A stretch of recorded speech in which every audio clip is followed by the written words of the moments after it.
Good evening. This is one of the books that I've authored, and notice the byline. It says, why? Because the audience is cleverer than the speaker. And I truly, truly mean it, which explains why I think the next 40 minutes, 45 minutes should really be as interactive as possible. In other words, the collective knowledge of each one of you, you will beat my behind black and blue. So we will be doing ourselves a huge favor if you don't pretend like you're watching a movie and I don't pretend like I'm a Gyan guru. Is that a deal? That's good. At any point of time, if you don't believe in what I'm saying, you should not hesitate to wrap my fingers hard. If you have something to add, you should just quickly button and share your views. And if you have questions, more than welcome. Just to make sure that this happens, I give myself a little bit of a... So I have these chocolates, which I'll tantalizingly place it here. This is for people who are very, very proactive in questions and sharing ideas, okay? So we'll leave that here. For you smart Alex out here, this is what I'll have. So I'll have 2 of them with me. And the rest 5, I'll just randomly distribute this around. I'm kind of going to look at some macho people and then give this away. All right? You look good. Yeah? Certainly, yeah, I sure. that. No, that's fine. That's fine. Let me do this. There you go. That's good. Can you have one? Okay, good.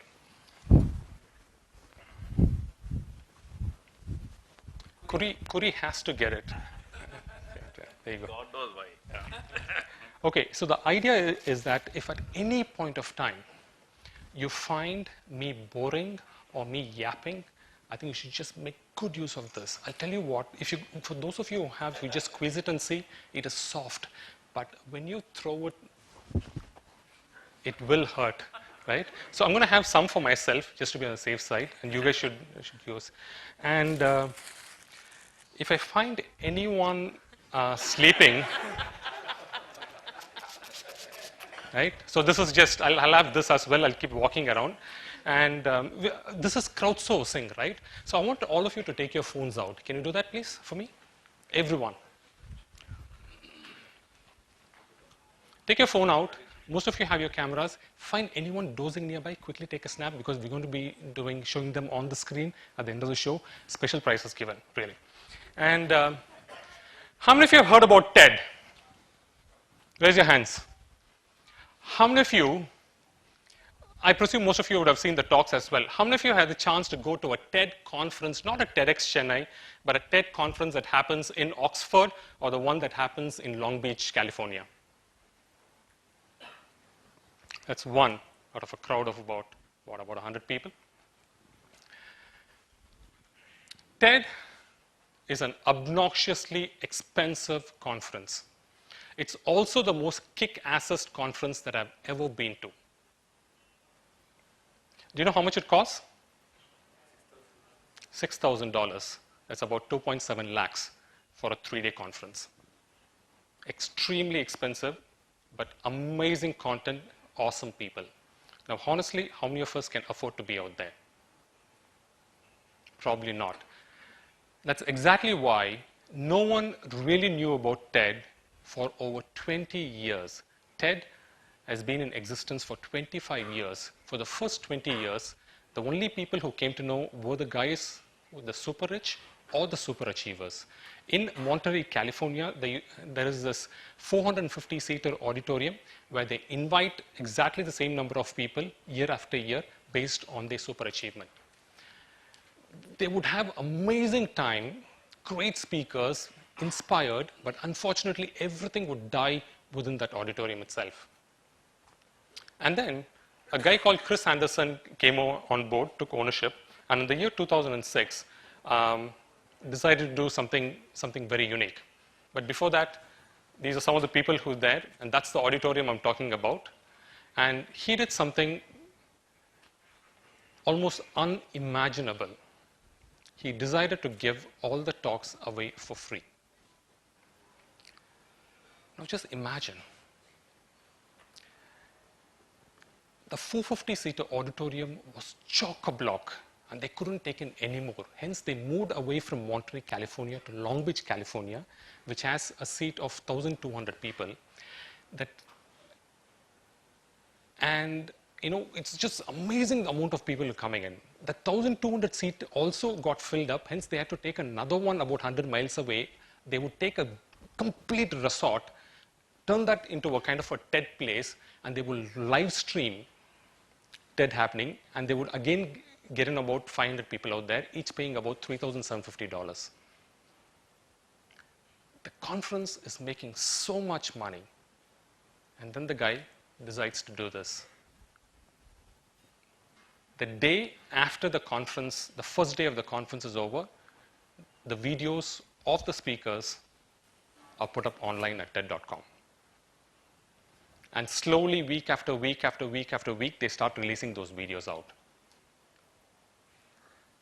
Now, really, just ask yourself, if you were running TED, would you give away the most valuable asset and the wealth that you had? I wouldn't at all. I know about you guys. I was just, this event is actually being live streamed on the web. And then Venki sitting out here and said, "Enna Kiruba indha mari pannitinga." I said, "What? If live stream sollirundha na anganda longu longu vandirukka maatanla." Right? Imagine, and this is a free conference with some nice vada and rava. And imagine now you actually saving 2.7 lakhs and the travel and everything. Why would you even think of going to the conference? I'll tell you what, the exact opposite happened. Look at that. This is the view. In 2006, 2 million people saw the videos. Quickly fast forward to 2010, 375 million people as of today and counting. And an interesting statistic, what used to be a $4,400 conference is now a $6,000 conference. What used to be 450 people conference is now about 1,800 conferences around. And there's a waiting list of 1 year, which means if you guys have 2.7 lakhs to spare, good luck with that, because you need to wait for another year. You'll have to apply at 2012 conference. Is there some, and not only, they didn't even stop at that, they also open sourced the entire conference. They came and said, "You guys love the video, right? Great. Would you not love to come and meet speakers live in your own area? There are fantastic people. Would you like to do your conference of your own? Sure, take it away." And I remember the first time I got the license that, is there any kind of royalty? Nothing at all. Just take our brand. We trust you. Just play it safe. Go ahead and have a great time. And there are many people out here. There's Eddie, Nambi, Mahesh. All these people have been part of the TED team out here, and they'll tell you that what a fantastic experience it was just holding TEDx Chennai at IIT Madras a few weeks back. And what was the cost? 3,000 rupees. And why the 3,000 rupees? Is just to break even. There's food, there's accommodation. And here's this TED brand, so valuable, just giving it away. And because they're giving it away, they actually began to grow much bigger than before. Maybe there is a lesson from TED for all of us in our own brands. Maybe there's a lesson from TED in our own individual lives. When you start giving away information and not keeping it protected, the copyright sign? When you start removing that copyright sign and replace it with the Creative Commons sign, which is, you tell the people, here's my intellectual property, here's my knowledge, take it and build on top of it. And when you build on top of it, all I require is a little bit of credit. I write 2 columns in Business Standard and Financial Express. And the editors of both the newspapers always insist on a photograph accompanying it. So which means if there is the latest Apple iPad that's released, I will not even have the chance to even play with it because Apple wouldn't even give, but I'm expected to provide a picture of that. How the hell am I supposed to do that? And how do I do that? I go onto the net, find out the pictures of the latest iPad, and I'll find for people who have given the rights to share that photo. And when I take that photo, put it in my column, I give credit to the people. This photo was taken by a guy called Vijesh. Vijesh, are you around? Was taken by Vijesh. Day before yesterday, Hindu carried his photograph. There was a story on TEDx Chennai. Hindu carried a photo, and right below the photo, it says, photo taken by Vijesh, and then the details follows. Isn't that great? The kind of, so sometimes I think we should really, really learn to start giving things away. I'm going to take an example, which is a fantastic case study of how a global brand truly leveraged the power of social media. Let me start off with a couple of examples. The first one that I remember first time was that these guys went on to Facebook. Coca-Cola guys were a little late. They went on to Facebook and they found that the Facebook fan page that they had wasn't created by Coca-Cola. So imagine if all of us are, we are brand owners or we manage brands for others, the minute you find that someone else is actually having your brand, the immediate animal instinct kicks in and we say that, can you please give away the rights for that? Someone took over my daughter's domain name, kritya.com, and my gut instinct, go to whois.com, find out who's the guy who owns it and send him a mail. If he doesn't respond, we send him a stronger mail. We're so possessive of the things that we want to hold.